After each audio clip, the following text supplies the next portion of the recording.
episodes when I called the Warriors in 6. Absolutely. I called it Warriors in 6. And that's exactly what happened. Not only the NBA Finals, but the Western Conference Finals as well. Not only did you pick the victor, but I have this crystal ball that's correct in my office that I rub. It's what gives me the ideas as to who you should invest in, who you shouldn't invest in, why the prices of stuff should. No, I'm kidding. I don't have a crystal ball, but if I did, man, it'd be fire awesome. up the DeLorean, absolutely, the time traveler. Man, that's awesome. But yeah, no kidding. Not only to pick the correct winner, but the correct number of games. That would have been a pretty nice parlay if you would have put a ticket down on that. So we're gonna jump into this week. Kind of starting back on the NBA Finals. We didn't get to really go over the Celtics versus Warriors series and kind of, what impact that had for cards for Steph, Tatum, and some of those other guys. But, what did you think about the Finals overall? Who left more to be desired? Who really stood out to you from a hobby perspective and also maybe just a basketball fan? So, ultimately it's still Steph Curry.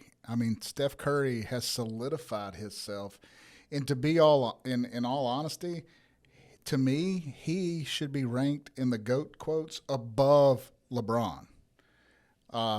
LeBron should be in that what's called the GROAT. Do you know what the GROAT stands for? I don't. The greatest recruiter of all time. Outside of that, it's Steph Curry. Steph Curry is above LeBron now. And that's just my feelings. I don't care whether or not if you don't agree with me or not. It's right. My opinion. It's what I believe. That's exactly right. You believe what you want, but everything I do is based on statistics. I look at statistics. I do my homework. I don't just turn on ESPN and hear what the announcers are talking about and make my decision as to, hey, that is the greatest player of all time because Stephen A. Smith said so. Or that guy is terrible because Stephen A. Smith said so. Right. I don't care because Charles Barkley don't like him. I don't care about that. I look at statistics and what they accomplish, and you cannot put LeBron ahead of Steph Curry. Steph Curry has accomplished 4 rings on the same team. The same team in what, 11 seasons or 12 seasons? Yep. Yeah. Compared to LeBron's 4 rings. In 18 years. Has he got 4 rings? Yeah, 4 rings.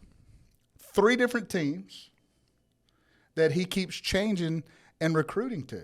Yep. And, let's see, he was a rookie in 18 seasons. So he's done it in a shorter amount of time with the same team.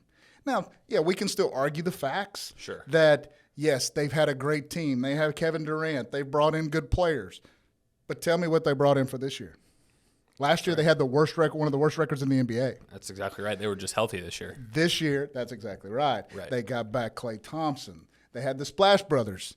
And when we said at the beginning of this podcast show, when we started, when the final started, that when the Warriors are on, nobody's going to beat them. Nobody's touching them. And that's exactly what happened. So, well, that's interesting. I agree. I think, in terms of Steph's play style too, it's more he has pushed that next generation of kids to start, look for the 3, run and move off the ball. That guy never stops moving during the game.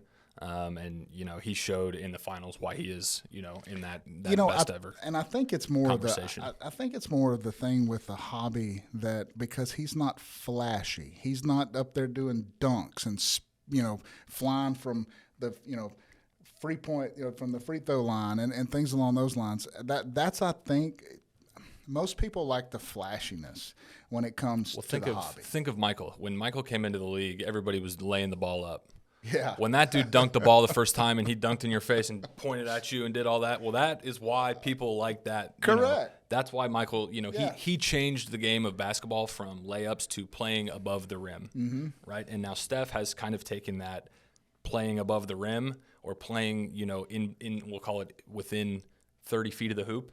And now, forget it. Like if that guy steps in the gym, he's a threat to shoot the ball. Yep. Like and I think that he's really changed basketball in a way that Jordan did more so than LeBron has. Yep, and that's where it's at, and that's where people need to realize the GOAT's conversations are, what did they do to change the game? Correct. How did the they entire change landscape?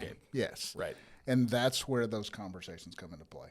I don't get me wrong. I think LeBron James is a phenomenal athlete. For sure. One of the best ever. But he, to me, is not one of the greatest of all times. And that's, again, and I think that there's a definite, I think it's smart to clarify, but also both can be true. And again, it's your opinion, right? And I think everyone's very highly opinionated on this topic. Oh, yes, they are. I mean, some of the comments that I've seen on some of these podcast shows, it's crazy, some of these man. clips, People get heated up. People get some kind of bent out of shape over it's crazy. LeBron James and that stuff. It's funny. I really see is. them. And, all I can do is just laugh. It's hilarious. So, keep commenting, keep posting. We love it. I don't care if it's negative, positive. It doesn't matter. Keep commenting.